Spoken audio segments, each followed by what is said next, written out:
मुल्क भर की तरह सुन्नत इब्राहिमी की पैरवी करते हुए गायें, बकरे, ऊँट अल्लाह की राह में कुर्बान किए जा रहे हैं। ईद उल अज़हा पर इज्तिमाई कुर्बानी का सिलसिला भी जारी है। कराची के इलाके सेखी हसन मस्जिद फारूक आज़म के अहाते में सैकड़ों गायें ज़िबा की जा रही हैं। तफसीलात कफील अहमद से जानते हैं जो वहाँ पर मौजूद हैं। कफील आगा कीजिएगा।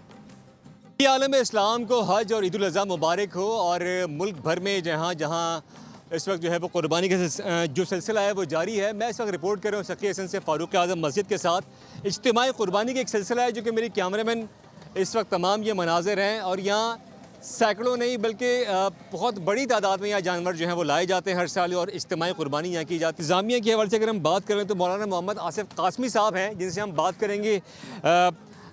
कासमी साहब पूछना ही चाहूँगा, ये जो तमाम इतनी बड़ी कोशिश है, तमाम एफर्ट है, क्या कहना चाहेंगे इसके हवाले से और क्या तफसील है? अच्छा, बिस्मिल्लाहिर्रहमानिर्रहीम। वही बात यह है कि ये सिलसिला हमारा 58 ईयर्स 58 साल से जारी है।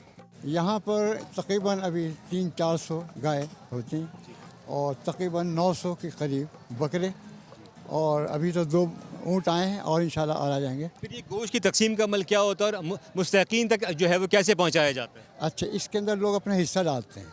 तो हम ये करते हैं कि यहाँ से अगर फ़र्ज़ कीजिए कि आपने कहा जी मुझे एक हिस्सा दे दीजिए, तो आप पैसा दे दीजिए और उसके बाद आपको वो हिस्सा मिल जाएगा। अगर चाहें आप तो गरीबों के अंदर तकसीम कर दें।